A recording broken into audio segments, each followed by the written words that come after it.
the protests right across the country. And bringing our Saturday panel, we are joined by Liberal MP Jason Falinski. We're also joined by Labor MP Jason Clare, who is the Shadow Minister for Housing and Homelessness. Welcome to you both. Thank you so much for taking the time to speak with us. We want to talk about these protests that are going ahead here in Sydney and the rest of the country as well. There was that decision overnight by the New South Wales Supreme Court to ban the protests in Sydney. We saw the Prime Minister also saying to protesters, don't go because of coronavirus as well.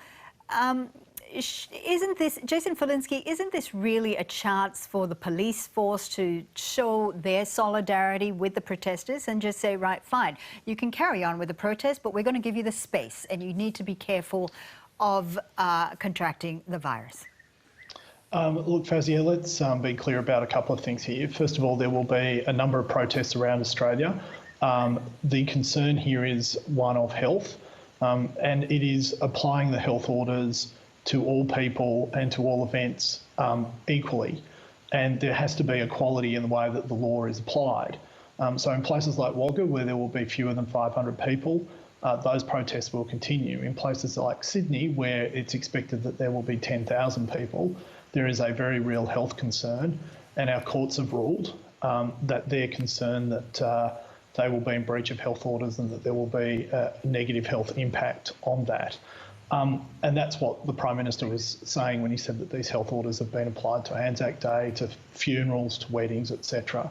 I have, however, over this week had cause to reflect on Robert Kennedy's speech in Indiana on the night that Martin Luther King was shot and died, where he said that all of us will be tempted to give in to hate and mistrust, but that what the world needs, what America needed at that time, and what we all need is more love and more understanding and compassion. And I think it is a moment for us both here and around the world to demonstrate that today, and I hope that we can have that outcome by the end of today. What do you mean by that, with love and compassion, Jason Falinski, in showing that in the protests? What exactly do you mean? Well, I think that, you know, when you look at the great civil rights leaders of the 20th century, whether they were Martin Luther King, Gandhi or Nelson Mandela, what they spoke about was peaceful protest, and they spoke about explaining their cause within the sense of, as the person you were just interviewing earlier said, Joe, I believe his name was, that we're all part of the same humanity. It's not about Black Lives Mattering more, it's about Black Lives Mattering the same. And I think that's a very important message that all of us need to take out of these events. Jason Clare, part of this protest is going to highlight the fact that since 1991, over 400 Indigenous deaths in custody have occurred, not one single conviction. Where do you think the fault line is? Well, Fauzi, if you're a young black man in Australia, you're more likely to end up in jail than to go to university. There are enormous gaps in the lives of black Australians and white Australians, whether it's mortality rates, education rates, incarceration rates, or risk of dying in custody.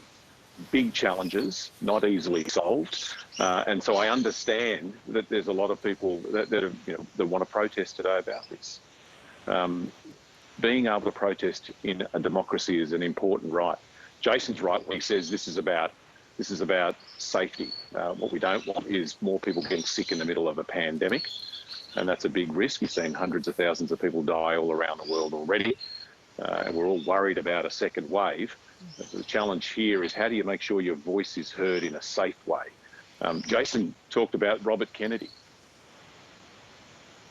Remember, he made that speech the night Martin Luther King was assassinated. America was burning, across the country were on fire and wrong. And Kennedy's remarks that Jason pointed to, where he said you can head towards revenge and hatred, or you can head towards peace and compassion, were heard by the people of Indianapolis that night. And that night, there wasn't a riot in Indianapolis. He went to sleep quiet. That tells you the power of words, the power of leadership to smother hate and violence, and to set us on a path to reconcile with black and white Australians, black and white Americans, and try and heal these wounds. Jason Falinski, when you say that this is about not about Black Lives Mattering more, but about Black Lives Mattering the same. I think that what people are protesting about is that the policies have clearly shown that Black lives don't matter the same. And when you talk about peace and love, I think people are frustrated that that hasn't worked in the past, and that they're not taking the attendance of these protests lightly, particularly during a pandemic. This shows their desperation. Joe, it wasn't me who said that Black Lives Matter just as much. It was your guest earlier, just before this segment, who is organising the Wagga protest. They were his words, I believe. So I was gratified to hear that, because I think that when there is change in society, whether it is here or in other places around the world, it happens when we all understand that we are part of a common humanity in this respect. When there is division and violence, it never changes anything. I mean, it was Gandhi who said, hate is never beaten by more hate, violence is not beaten by more violence. Hate and violence is only beaten by one thing, and that is love. I can understand how people are frustrated. I mean, Jason was in the New South Wales Parliament during the Clare government. The Clare government put immense resources into trying to resolve and solve the problem of deaths in custody. It started with Neville Wran, it continued under the Greiner government, it continues to this very day. For what it's worth, I think, as Jason Clare was alluding to just earlier, that the problem is always laid at the feet of the criminal justice system, but the problems and the challenges that we face are much broader than that. It goes to economic hope and opportunity, it goes to health, and then it always ends up in the criminal justice system, and it is not dealt with perfectly every time. In fact, many times it is not.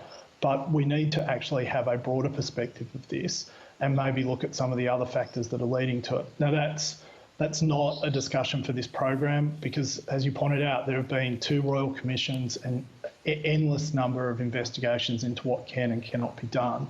But for what it's worth, I think a broader perspective on this will help move the needle.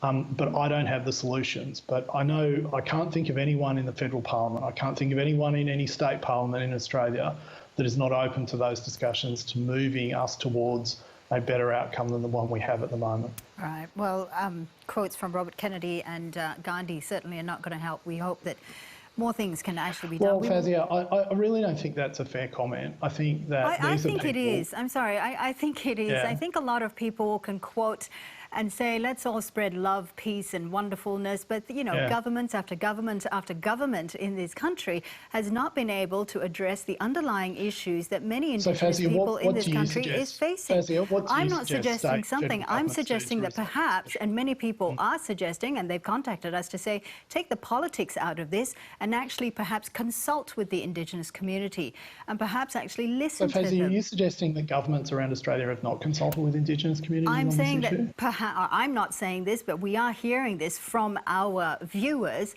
that the governments, successive governments, haven't been listening to Indigenous communities very well at all. They haven't consulted with them. They haven't put forth or implemented the recommendations from the 2 royal commissions that have gone into Indigenous deaths in custody. Well, look, I can only respond by saying we can always do a better job at consulting. We can always do a better job at speaking to communities, and we can always do a better job at what we're doing, because clearly the outcomes we have at the moment are not the ones that we as a community desire. But I don't think it's fair to suggest that the political system or governments or anyone in charge of this is not taking this seriously or has not tried to move this forward. I don't think that is fair. All right, we might move on to our second topic that we want to get to, because China has issued a travel warning to its citizens, advising them against travel to Australia in what they say is an increase in racism because of the coronavirus pandemic.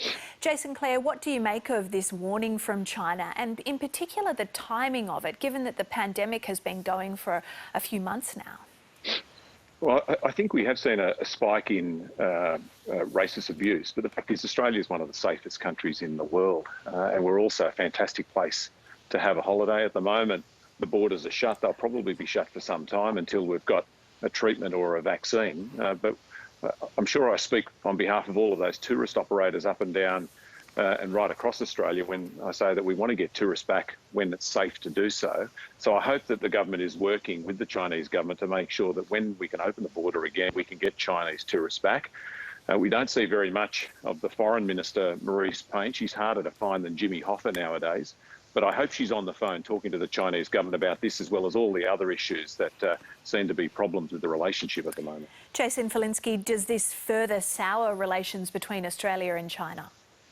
Oh, well, I hope not. And to just respond to what Jason said then, I think that diplomacy is best done quietly and not publicly or with a foghorn. Look, we clearly are going through a more strained time with China than we have before.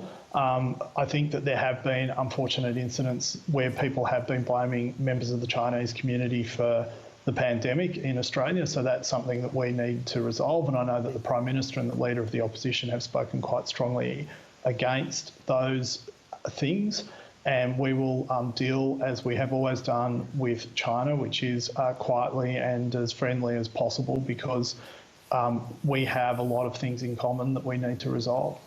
All right, Jason Falinski and Jason Clare, we'll have to leave it there. Thank you both for joining us this morning. Thank you.